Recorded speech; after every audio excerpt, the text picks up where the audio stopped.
AVM sir और हमारे mentor Chaurasia sir जी, सबसे पहले थैंक यू सो मच मुझे इतने अच्छे मीटिंग में भेजने के लिए। 7 साल के कैरियर में मैं फर्स्ट टाइम इस टाइप का मीटिंग एलआईसी की तरफ से गया था। पेड मीटिंग तो बहुत सारा करता रहता हूँ, ट्रेनिंग्स करता रहता हूँ, लेकिन फर्स्ट टाइम गया था और वहाँ मुझे लगा कि मैं सोचता हूँ कि एमडीआरटी मतलब टीम में 4-5 एमडीआरटी है तो लगता है कि नहीं हमने बहुत कर लिया। वहाँ जाके लगा कि हम कुछ नहीं है, वहाँ करोड़ों करोड़ों कमाने वाले बैठे हुए हैं और अच्छा इनकम रूरल्स में काम करके वो लोग 1-1 करोड़ रुपए साल का कमा रहे हैं और आराम से कमा रहे हैं। और उन लोगों से मुलाकात हुई। मेरा रूममेट केवल 3 प्रीमियम पॉइंट चलाते हैं, वो शहर में 3 जगह प्रीमियम पॉइंट है, उससे वो 300-400 बीमा करते हैं। ऐसे बहुत सारे एक्सपीरियंस हुए मुझे और मैं वहाँ जो सीख पाया वो ये था कि ऑर्डिनरी से प्रोफेशनल एजेंट्स बनना, वही उनका मेन कॉन्सेप्ट था। उसमें से कुछ अच्छी चीजें मैं लेके आया हूँ और आप लोगों से अब शेयर करता हूँ।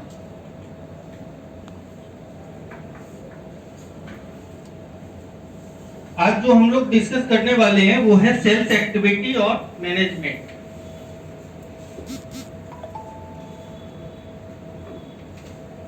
यही हम लोगों का मॉडल जॉब जो है वो यही है।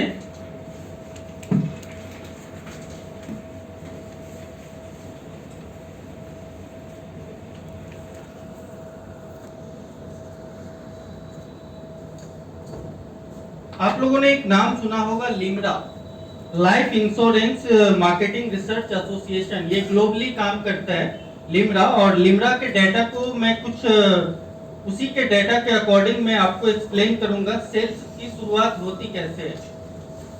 एजेंसी है हमारे पास, टूल्स है, अच्छा कंपनी है हमारे साथ एलआईसी ऑफ इंडिया, बट उसको अब हम मार्केट में प्रेजेंट कैसे करें, लीड जनरेशन कैसे करें, हम अभी उसी पे बात करेंगे। और एक चीज मैं आप लोगों से पूछना चाहूंगा, आप अपने आप को मानते क्या हैं? आप हैं क्या? बताइए, कोई भी बताइए मुझे, हम हैं क्या? हमें एलआईसी सेल करते हैं ना, लेकिन हम हैं क्या?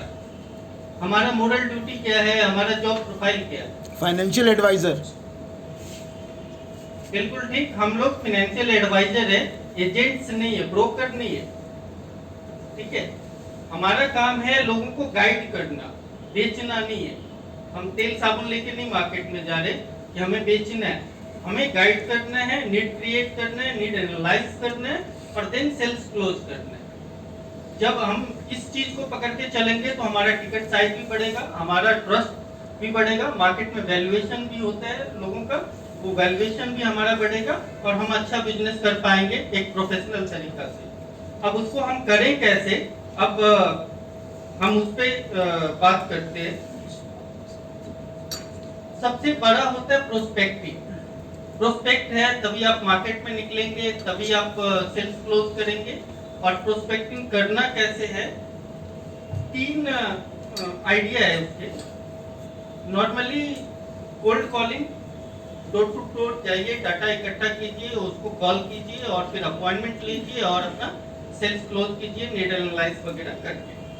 दूसरा है नॉन पर्सन। तो नॉन पर्सन हर किसी के पास बहुत ज्यादा नहीं है, 10, 20, 50, 100 काम खत्म। तो हमें कोल्ड कॉलिंग और जो डाटा कॉलिंग है इस पे प्रॉपर काम करना पड़ेगा। प्रोस्पेक्टिव, अगर हमें सक्सेस होना है इस इंडस्ट्री में, हमें उसी लेवल तक पहुंचना है, एमडीआरटी, सीओटी, टीओटी, तो फिर हमें प्रोस्पेक्टिंग पे निरंतर काम करना पड़ेगा, रेगुलर बेस पे उस पे काम करना है। ये नहीं कि आज मैंने 10 नंबर इकट्ठा कर लिए, कल हमने छोड़ दिया, 5 दिन बाद फिर 10 कर लिए, ऐसे नहीं। आपको रेगुलर एक रूटीन बनानी पड़ेगी। 10 नंबर डेली चाहिए तो चाहिए, मेरे डेली में चाहिए, 5 चाहिए तो चाहिए। मतलब एक टारगेट आप खुद से बनाइए और उस के हिसाब से अपनी डायरी को मेंटेन कीजिए, उसको रेगुलर कॉल कीजिए। एलआईसी, अभी मैं बोला आपको कि एलआईसी, अब एलआईसी या इंडस्ट्री, पूरा इंडस्ट्री ना प्रोफेशनल बनने जा रहा है। अब ऑर्डिनरी एजेंट नहीं बचेंगे सिस्टम में आने वाले 2 साल में। ये मैं बड़े बड़े एजेंटों से सीखा हूँ, बड़े बड़े ट्रेनर्स का एक्सपीरियंस 60 साल का था। आप इससे आइडिया लगा लीजिए। मेरी तो 7 साल की एजेंसी है, 30 साल 35 साल उम्र है, 60 साल का एक्सपीरियंस लेके बैठे थे वो। तो उससे आइडिया लगा लीजिए। अब इंडस्ट्री जो है प्रोफेशनल का है, आप प्रोफेशनल बनेंगे तो इंडस्ट्री में रहेंगे, अदरवाइज 2 3 4 साल 5 साल में हम लोग खत्म, धीरे धीरे खत्म हो जाएंगे। तो प्रोफेशनल बनना है हम लोगों को, तो पहला संकल्प लेना है कि प्रोफेशनल बनना ही बनना है।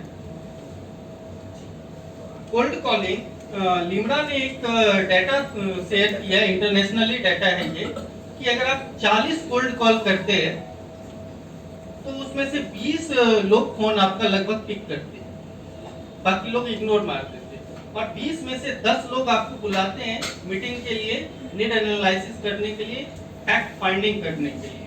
आप उनके साथ बैठ के फैक्ट फाइंडिंग करते हैं, उसमें से 7 लोग आपका प्रेजेंटेशन लेते हैं। फैक्ट फाइंडिंग को आपने कर दिया, उसके बाद होता है कि जी इसका सॉल्यूशन क्या है, तो आप अपना प्रेजेंटेशन देते हैं उनको। वो प्रेजेंटेशन लगभग 7 लोग आपसे लेते हैं, उस 7 में से 5 तो फॉलोअप में चले जाते हैं, लगभग 2 क्लोज होता है। इंस्टेंट क्लोज जिसको बोलते हैं वो लगभग 2 होता है। अब जो 5 फॉलोअप में है, हो सकता है उसमें से 1 आ जाए, 2 आ जाए या ना भी आए। इसी तरह सेलिंग टू नॉन पीपल में होता है, जो जानने वाले लोग हैं उनमें से 10 को हम जाके मिलते हैं या कॉल करके जाते हैं, मिलते हैं, उसमें से 7 लोग लगभग अपॉइंटमेंट देता है हमें, 5 लोग नीड एनालिसिस फैक्ट फाइंडिंग के लिए हमें बुलाता है, और उसमें से 3 लोग प्रेजेंटेशन लेता है, 2 फॉलोअप्स निकलते हैं और 1 सेल्स क्लोज होता है। ये लिम्रा का डाटा कहता है। तो अपने को अब टारगेट हमने लेना है, अगर मुझे 100 बीमा करना है तो आप समझ लीजिए कितना कॉल करना पड़ेगा, कितना मीटिंग करना पड़ेगा, उसमें से कितना फॉलोअप जाएंगे, कितने क्लोज होंगे। तो उस हिसाब से आपको प्रॉपर, अगर professional adviser, professional financial planner बनना है तो उस हिसाब से करना पड़ेगा। ये क्लास जो हमारा था वो था 25 घंटे का, लगभग 3 दिन में 25 घंटे हम लोगों ने क्लास लिया। उसको मैंने 1 घंटे में शॉर्ट किया है। बाकी चीजें मैं सेकेंड मीटिंग जो सर अगले महीना रखने वाले हैं उसमें करूंगा। उसमें आपको एक गोल्ड माइंड दूंगा, आपको एक गोल्ड माइंड दूंगा। उसमें प्रोस्पेक्टिंग होता कैसे, करना कैसे चाहिए। एक छोटा सा एक्सरसाइज करते हैं हम लोग। आपको मैं 3 मिनट का टाइम देता हूँ। 3 मिनट में आप जितना नाम लिख सकते हैं लिखिए, केवल नाम लिखिए, अपने डायरी में लिखिए। सबके पास में पैड है, पेन है, तो आप लिख सकते हैं। अब मैं स्टार्ट बोलता हूं और आप लिखेंगे। स्टार्ट।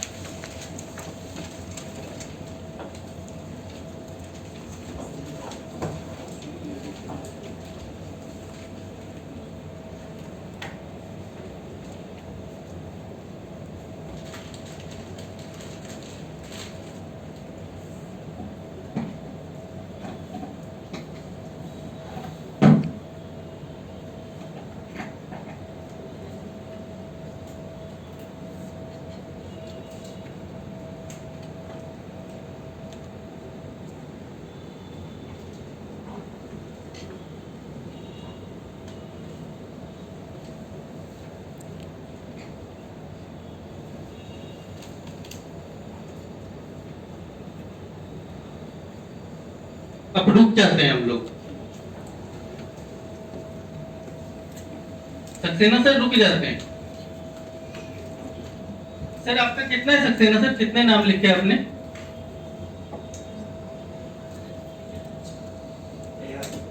3 मिनट में 13 नाम।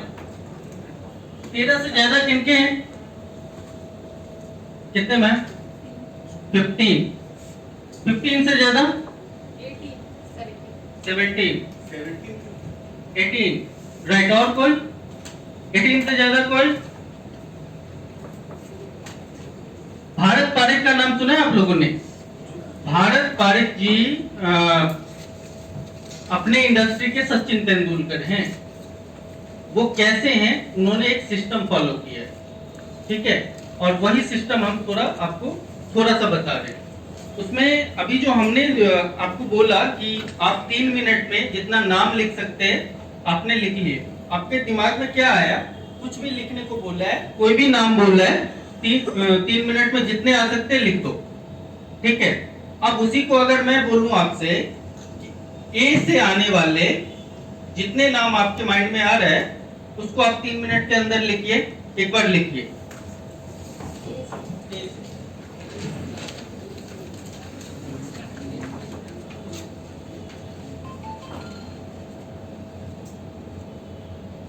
वहां तो रोल करवाते थे हम लोगों से, आफ्टर लंच जो होता था कि रोल करवाते थे 2 लोगों को बिठा बिठा के। खाना बहुत अच्छा होता है ना, नहीं बोल रहे। हाँ, नहीं सब पढ़ने वाले लोग थे, कोई सोया हुआ नहीं। चाहे हम लोग कहते थे कि कैंसिल करो सर, क्लास कंटिन्यू करते हैं। बहुत अच्छा ट्रेनर, बहुत अच्छे, अभी भी फॉलो अप लेते हैं मुझे कॉल करके। हाँ, जैन साहब जबरदस्त आप,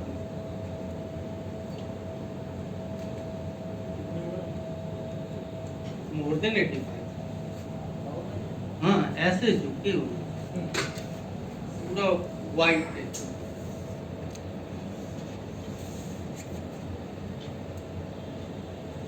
खत्म, 3 मिनट।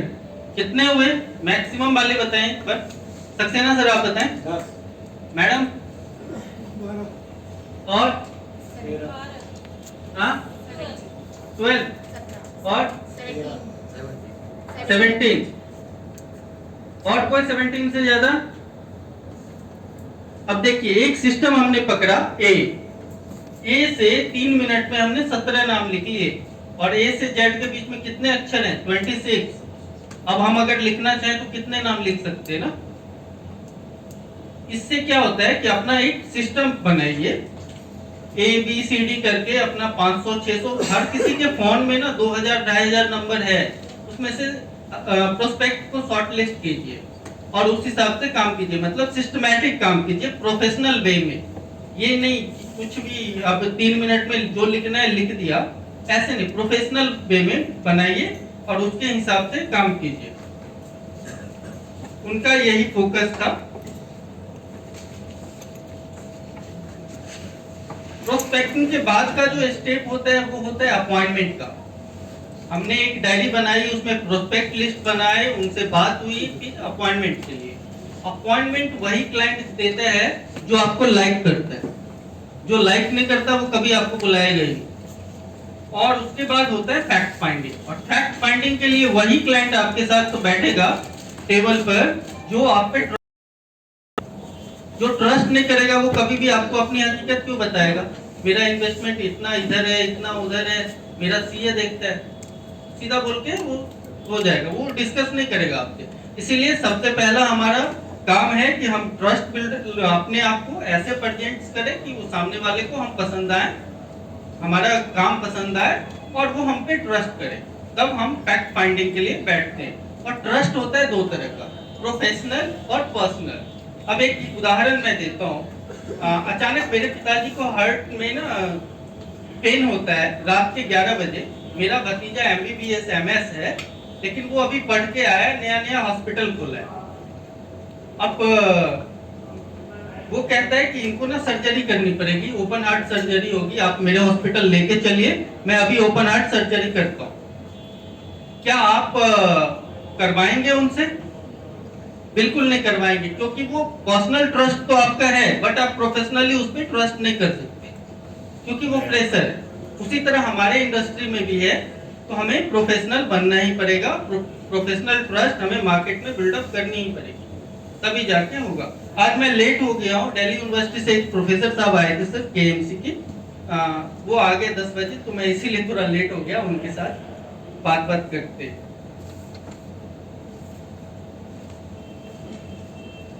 अब जब हम फैक्ट फाइंडिंग के लिए क्लाइंट के साथ बैठते हैं तो 3 तरह की बातें होती है उनसे। सबसे पहला होता है सोशल कन्वर्सेशन, दूसरा होता है टेक्निकल कन्वर्सेशन। सोशल कन्वर्सेशन में आप कम से कम बोलें, ध्यान रहे कि बिल्कुल ही कम बोलना है, हाँ जी ना जी, और हाँ ज्यादा बोलना है, ना बिल्कुल नहीं, क्योंकि उस टाइम वो अपनी बातें बता रहे होते हैं हमें, तो हाँ जी करना है। और तीसरा होता है इमोशनल कन्वर्सेशन। अब इस तीनों को मैं डिटेल में बाद में एक्सप्लेन करता हूँ। और हम जब क्लाइंट के साथ बैठे हों तो पॉलिटिकल और रिलीजियस धार्मिक चीजें बिल्कुल ही बात ना करें, उस टॉपिक पे जाए ही नहीं तो क्लाइंट बाइंग मोड में नहीं आएगा, वो इग्नोर वाले मोड में आ जाएगा, फिर हमारा काम वहीं खत्म हो जाएगा। तो हमें क्लाइंट को बाइंग मोड में लाना है तो मैक्सिमम यस बुलवाना पड़ेगा, या वो जो बोलता है उसमें हम यस ज्यादा बोले तो वो बाइंग मोड में आएगा।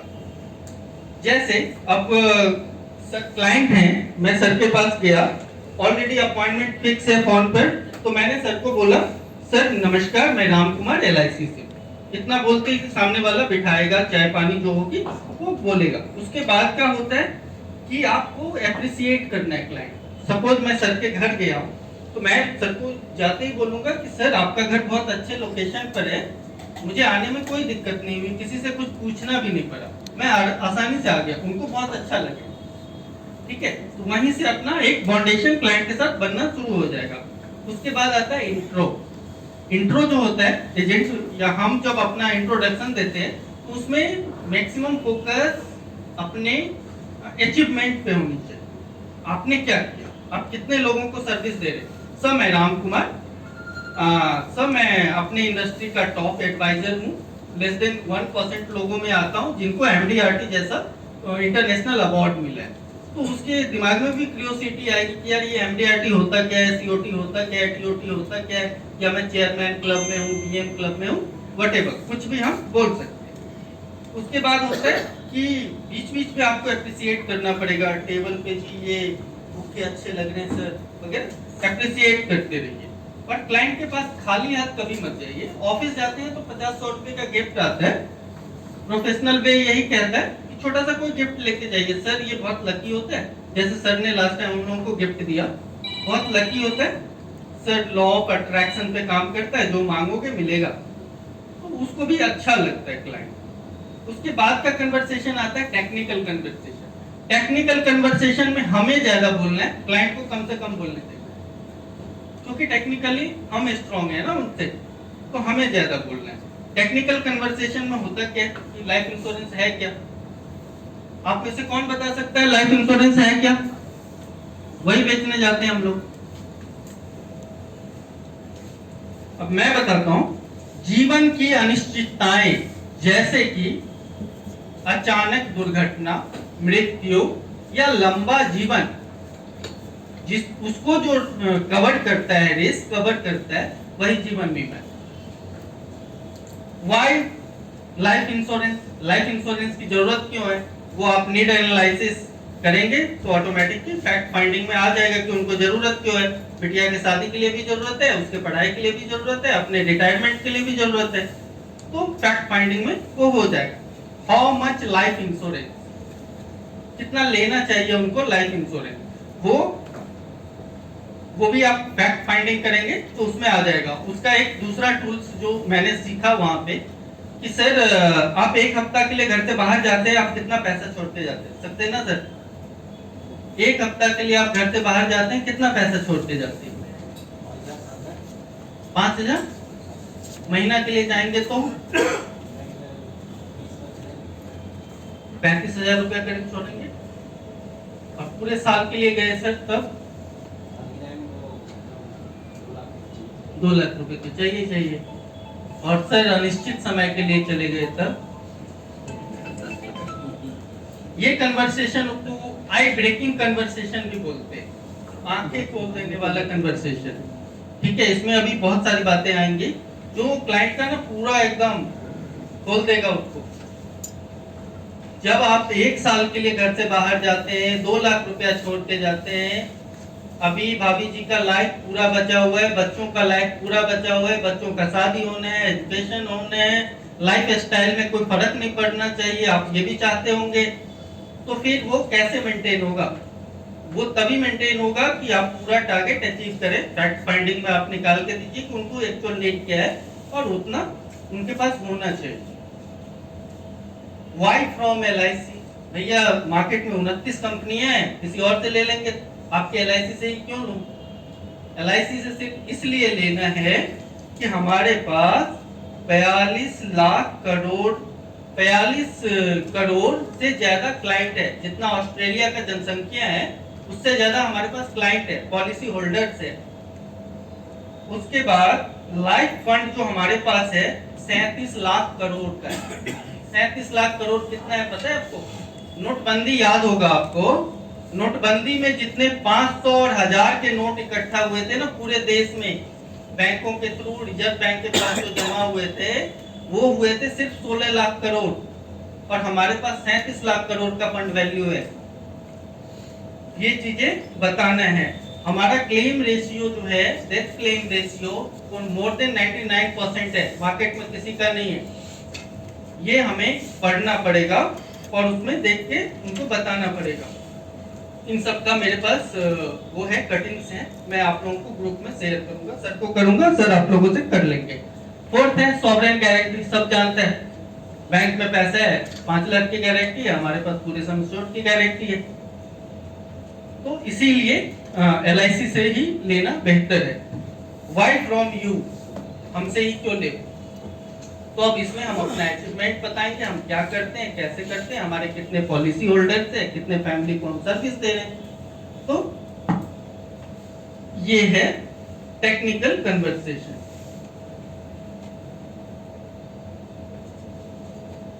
इसमें एक डायलॉग उन्होंने बोला था कि आप व्हाई फ्रॉम मी में ये बोलें कि सर मैं 2000 फैमिलियों को पिछले 7 साल से या 10 साल से जब से भी दे रहे हैं, मैं मेरा बताता हूँ, मैं 7 साल से 2000 परिवार को सर्विस दे रहा हूँ। उनसे पॉलिसी 2000 से ज्यादा पॉलिसी रूपी आशीर्वाद प्राप्त है। मैं अपने इंडस्ट्री का टॉप एडवाइजर हूँ, टॉप उन एडवाइजरों में हूँ जो MDRT का इंटरनेशनल अवार्ड विनर है। इस टाइप से आप अपने हिसाब से बना सकते हैं और उस हिसाब से आप उनको एक्सप्लेन कर सकते हैं। अब या तो यहाँ सेल्स क्लोज हो जाएगा या वो फॉलोअप में चला जाएगा। दो ही चीज होगी, या तो बंदे को हमारा नीड एनालिसिस पसंद आया, वो अपने नीड के हिसाब से जो भी उनका वॉलेट अलाउ करेगा उतना दे देगा हमें, और हम वहां से निकल जाएंगे। अब जब हम घर या ऑफिस पहुंचते हैं, उसके बाद हर एक मीटिंग को हमें एनालाइज करना चाहिए कि वहाँ क्या गलती हमसे हुई, हम क्या इम्प्रूवमेंट कर सकते थे। ये सब जो है प्रोफेशनल एडवाइजर के काम करने के तरीके, उसको आपको प्रॉपर करना पड़ेगा। अगर मैं कुछ और बोल सकता था तो हो सकता है ये कॉल और बेहतर हो सकती थी वगैरह। हर एक कॉल को ना आपको एनालाइज करना ही पड़ेगा। अब आते हैं हम लोग फैक्ट फाइंडिंग और नीड एनालिसिस।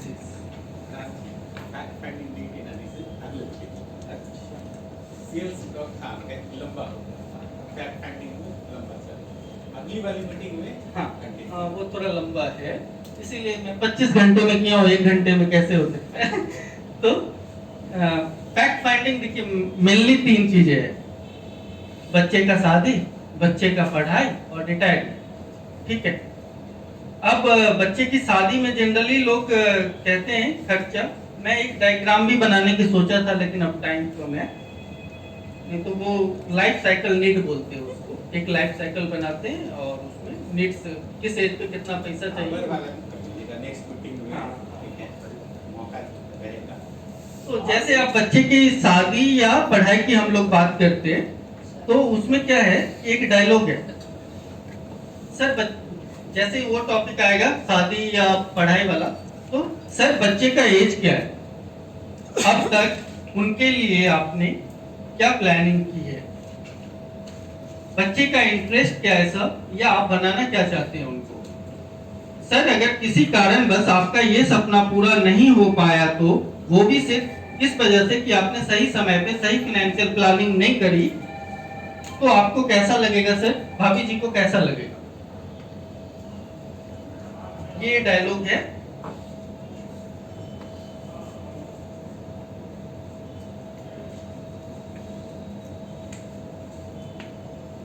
चिल्ड्रन मैरिज में जनरली हम लोग सोचते क्या है कि शादी का जो खर्चा है 20 लाख 25 लाख रुपए, जबकि अगर कोई आदमी प्लान करके चल रहा है 25 लाख है, तो वो एक्चुअल में 50 लाख है, 50 नहीं तो 40 लाख तो पक्का ही है। अब कैसे है वो मैं बताता हूँ। सबसे पहले जब हम प्लान करते हैं कि अब बिटिया की शादी करनी है, तो या तो मैरिज पोर्टल पे जाओ, आप वहां रजिस्टर्ड करो, या फिर रिश्तेदारों में जाओ, उस पे भी खर्चा है। अच्छा खासा पोर्टल वाले अच्छा खासा 1.5-2 लाख रुपए लेते हैं आज के डेट में। उसके बाद है ग्रूम्स के यहाँ, जिनको आप लड़के को देखने या लड़की को देखने जाना है, उनके यहाँ जाने आने का खर्चा है। गर्ल्स बॉयज, लड़का लड़की की मीटिंग्स करवाते आप सेपरेट किसी होटल में कहीं पे, उसका खर्चा है। उसके बाद आता है इवेंट्स, जो इवेंट्स आप करते हैं बैठे हुए हमारे प्री वेडिंग शूटिंग्स होती है ना सर, रात के कितने में होती है? एटलीस्ट इतना खर्चा है। उसके बाद एंगेजमेंट का खर्चा है, मेहंदी का खर्चा है, संगीत का खर्चा है, हल्दी का खर्चा है, फिर शादी होती है, फिर रिसेप्शन होता है, फिर हनीमून होता है। मतलब ये सब हम ऐसे ब्रेकअप बनाते ही नहीं कभी। शादी का खर्चा है कि 25 लाख में हो जाएगा, 30 लाख में हो जाएगा, 20 लाख में हो जाएगा, ऐसा कुछ नहीं है, वो डबल हो जाता है जब आप इस हिसाब से क्लाइंट को ब्रेकअप करवाएंगे और उनसे सब लिखवाना है और वही अमाउंट भरेंगे इसमें, क्लाइंट से ही भरवाना है। फिर शादी के बाद जो रिश्तेदार लोग आते हैं उनको गिफ्टिंग भी करनी होती है, फिर बिटिया को दहेज भी देना है, गाड़ी भी देना है, गोल्ड भी देना है वगैरह, बहुत सारी चीजें हैं। तो वो सबको आप जब ब्रेकअप बना के करेंगे क्लाइंट के साथ तो वो क्लियर आएगा। और रिटायरमेंट की बताता हूँ। रिटायरमेंट मेरा सबसे बढ़िया सब्जेक्ट है। रिटायरमेंट में एक डायलॉग है, सबसे ज्यादा ऑब्जेक्शन क्या आता है, रिटायरमेंट के बाद हमारा क्या, भगवान की कृपा से रोटी पानी मिलता रहे, बात खत्म, यही बोलता है 99% क्लाइंट। उसमें आपने डायलॉग या हमने ये डायलॉग देना है कि सर आपने श्रवण कुमार का तो नाम सुना ही होगा, श्रवण कुमार सतयुग में हुआ करते थे, आज के युग में रावण कुमार होते हैं। श्रवण एस को हटा दीजिए तो रावण, आज के डेट में रावण कुमार, आज के युग में रावण कुमार हुआ करते हैं।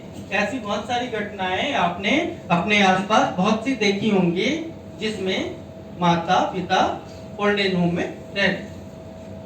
तो सर रोटी कपड़ा तो रोटी पानी तो ठीक है, बट हमें और भी सेल्फ रिस्पेक्ट बचाए रखने के लिए और भी बहुत सारे खर्चे हैं, उसको भी ध्यान में रखना चाहिए। बेसिक नीड्स जो होता है आफ्टर रिटायरमेंट वो होता है भोजन, कपड़ा, छत। उसके अलावा मेडिसिन हम लोग भूल जाते हैं। आफ्टर रिटायरमेंट हॉस्पिटल के खर्चे हम भूल जाते हैं। रिलेशनशिप विद एडल्ट चाइल्ड, बच्चों के साथ, अब बिटिया के यहाँ जाना है तो अब मैं अपने बेटा से पैसे नहीं मांगूंगा कि 500 रुपए दो, मुझे तुम्हारी सिस्टर के यहाँ जाना है। मतलब सेल्फ रिस्पेक्ट बनाए रखना। ग्रैंड चाइल्ड अगर बोल दे कि दादाजी एक साइकिल खरीद दीजिए, तो मैं बेटा से नहीं बोलूंगा कि बेटा तुम 5000 रुपए दो, इसको साइकिल खरीद के देनी है। तो ये सारी चीजें हैं और ये सब चीज जब हम क्लाइंट से डिस्कस करते हैं तो हमारा सेल्स क्लोज का जो रेशियो है वो बहुत ज्यादा हो जाता है, टिकट साइज भी बहुत बड़ा हो जाता है। सर रोटी दाल तो ठीक है, परंतु हमें इन खर्चों के बारे में भी सोचना चाहिए। क्या आप हर छोटे मोटे खर्चे के लिए अपने बच्चों के आगे हाथ फैलाना पसंद करेंगे या आज फाइनेंशियल प्लानिंग करना?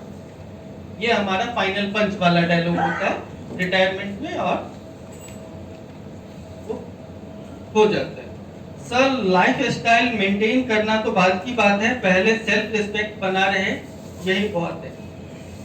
तो ये सब है। अब 5-7 मैंने ऑब्जेक्शंस लिखे हैं, तो बोलूं सर 10 मिनट चलिए। ये ज्यादा हो रहा ज्यादा समझ रहे हैं ना आप लोग? ना तो ऐसा नहीं नींद आ जाए। आप लोग 11 बजे रात को बना रहा था आप लोगों के लिए ये। ठीक है, कंटिन्यू करें। जो हम लोगों के पास आता है नहीं, अच्छा बता रहे हैं, अच्छे पॉइंट्स हैं। पॉलिसी बहुत है, बोलता है ना क्लाइंट, चाहे 5 बीमा 1-1 लाख के हों, पॉलिसी बहुत है। अब इसका तोड़ ये है कि जब हम नीड एनालिसिस पता करते हैं तो उनकी हकीकत उनके सामने होती है कि एक्चुअल जरूरत क्या थी, है क्या। तो इसका ये हो गया। फिर आता है टर्म इंश्योरेंस, तो ऑलरेडी है, हम आपका एलआईसी क्यों लें? सर टर्म इंश्योरेंस किराए का घर है, जिस दिन आप छोड़ के जाएंगे हाथ कुछ नहीं आने वाला। ये टर्म इंश्योरेंस का डायलॉग। उसके बाद आता है म्यूचुअल फंड। म्यूचुअल फंड बहुत है, बहुत रिटर्न दे रहा है, ये है वो है। अब म्यूचुअल फंड का एक डाटा है जो मिंट अखबार ने 4/9/2019 को पब्लिश किया हुआ है। वो अखबार कहता है कि 2016 में मार्केट में 1751 कंपनियां थी जो म्यूचुअल फंड्स थे 1751, जिसमें से 752 ही 8% या उससे ज्यादा का रिटर्न दे पाए, मतलब लेस देन 40%। 60% लोगों के तो पैसे माइनस में है ना। 2017 का डाटा है कि 2331 म्यूचुअल फंड ऑपरेटेड था मार्केट में, उसमें से सिर्फ 1015 म्यूचुअल फंड ने 8% या उससे ज्यादा का रिटर्न दिया, लगभग 40%। 2018 में म्यूचुअल फंड मार्केट का 100% मार्केट नेगेटिव था। कोविड ये पूरा मार्केट ही नेगेटिव था।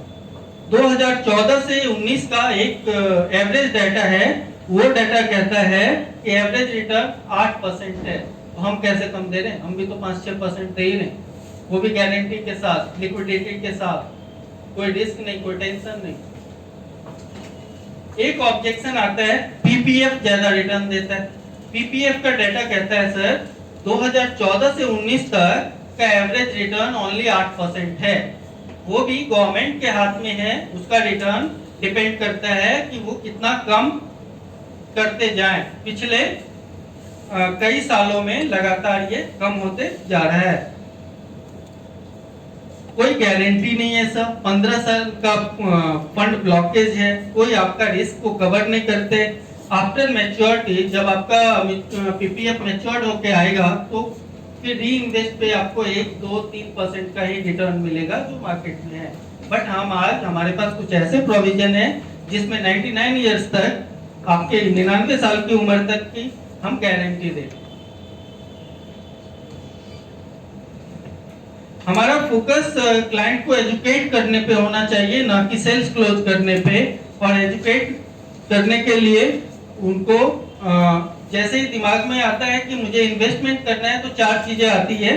पहला आता है रिस्क, रिटर्न, उसके बाद आता है रिटर्न, तीसरा आता है ड्यूरेशन, कितने समय के लिए मैं इन्वेस्ट कर रहा हूँ, फोर्थ आता है लिक्विडिटी, अगर बीच में मुझे पैसा चाहिए तो हमें पैसा। और ये सब कुछ हम लो रिस्क में करते हैं, बिल्कुल नहीं के बराबर रिस्क है थोड़ा, लेकिन टाइम नहीं है ज्यादा। मार्केट 2 तरह की होती है, प्राइमरी और सेकेंडरी मार्केट। प्राइमरी मार्केट में वो कंपनियां हैं जो अपना खुद का प्रोडक्ट सेल करती है, जैसे LIC, bank FD, PPF. Secondary market में आती है NSE, BSE, शेयर मार्केट्स है, प्रॉपर म्यूचुअल फंड्स है, कंपनी डिपॉजिट्स है, ये सारे प्रोडक्ट्स हाई रिस्क होते हैं। तो we are in primary market. एक ऑब्जेक्शन आता है कि सीए से पूछकर बताता हूँ, अब मतलब छोड़ रहा हूँ, ये लास्ट कर रहा हूँ। उसमें हमारा डायलॉग होना चाहिए, सर मुझे बहुत खुशी हुई कि आप महत्वपूर्ण मामलों में प्रोफेशनल की राय लेना पसंद करते हैं। इसमें ये हुआ कि ना तो हमने क्लाइंट की बात काटी, ना कुछ हुआ, और वो भी उससे सहमत होगा। परंतु सर इंश्योरेंस प्रोफेशनल मैं सीए से अच्छा हूँ, सीए अकाउंट्स देखते हैं, मैं इंश्योरेंस देखता हूँ, तो प्रोफेशनली अगर आप देखें तो मैं उनसे बेहतर हूँ इन इंश्योरेंस है। थैंक यू दोस्तों, थैंक यू सो मच। बहुत ही शानदार। राम जी कैसा रहा राम जी का?